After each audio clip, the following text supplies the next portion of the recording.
Guys, we got a MKZ 2014 Lincoln MKZ 2014 13 or 14 2013.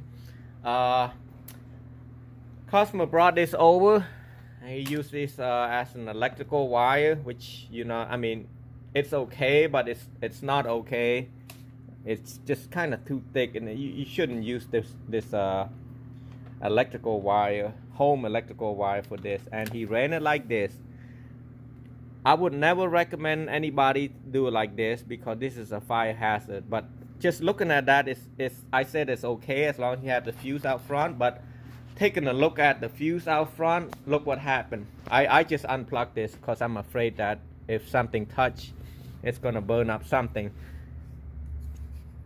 That's how he hooked it up right here. I just yanked it out and taped it real quick because I'm saying if this thing touch, if the metal side right here from the battery side touches metal right there, it's gonna start burning anything, burning the whole wire right there, everything to the car and all, because the fuse right here, it doesn't have this right there. I asked him for the cap.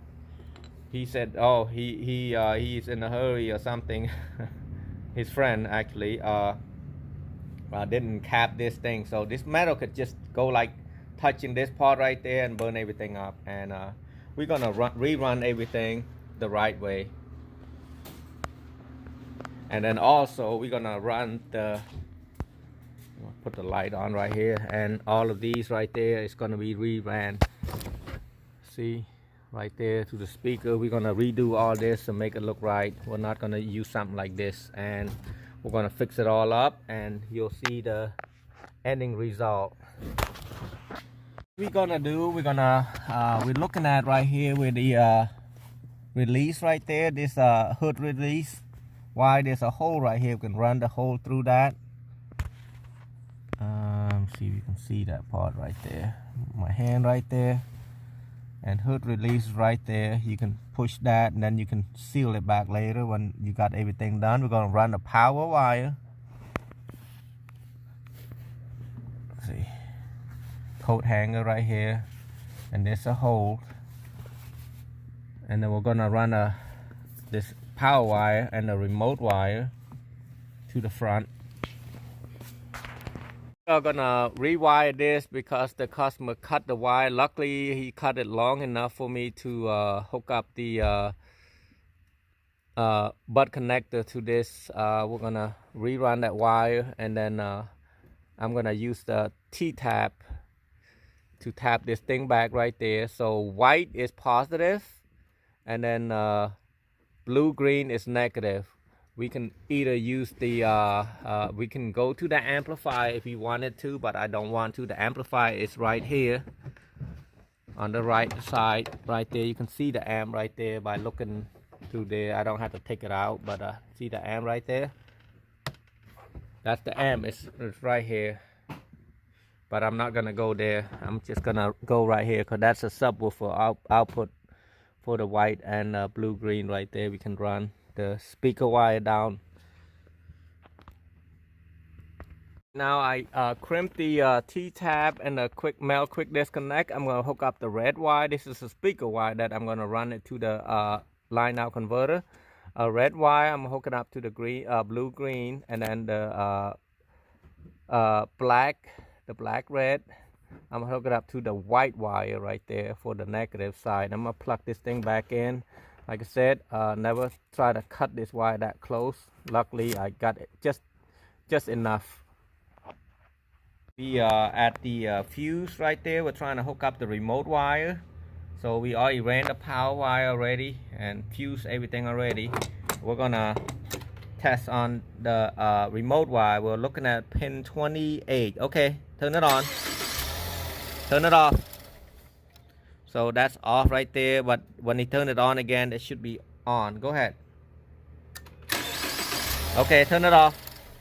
So instead of using the one with where the power is at, the light is on, you want to do it on the right side. If you look at from the front of the hood, you want on the right side, but if you looking from the steering wheel, it's on the left. So but I'm looking from the front right there. You're gonna look right there. You want to put on the right side look at from the front right there.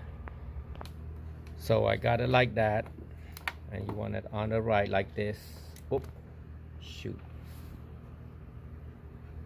right this way, and just put it right in.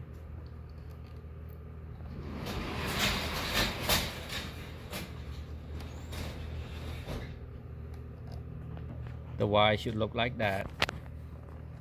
Also, you could buy another piece for it, but this is fine. I've been doing like this, and it's been working fine. So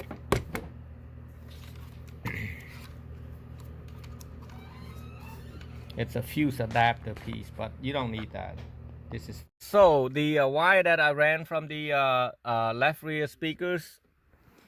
I'm gonna hook it up to the red. I'm gonna hook it up to the by the way, I'm using SNI 35. This flip back right there. SNI 35 is the line out converter.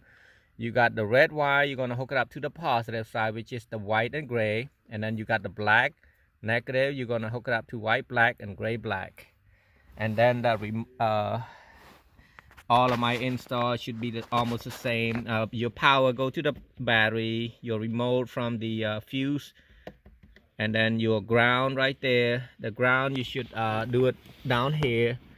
What you do, you sand it really good. Actually, my coworker done this for the ground, but you can do it right there, and just sand it really good, and then screw it right there, and it should work fine.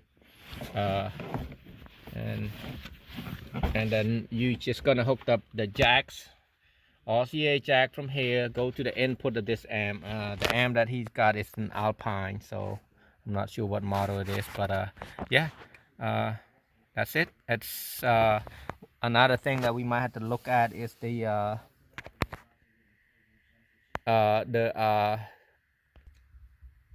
I'm gonna mute the sound. Basically, we got right here is you're gonna have to do the setting. You go to the setting, and you wanna scroll this down right there. Actually, once you hit setting, you wanna click on sound right there, and then you wanna scroll this down. You wanna turn the speed compensated volume off. See, Chevy, they say A and C, which is auto noise cancellation.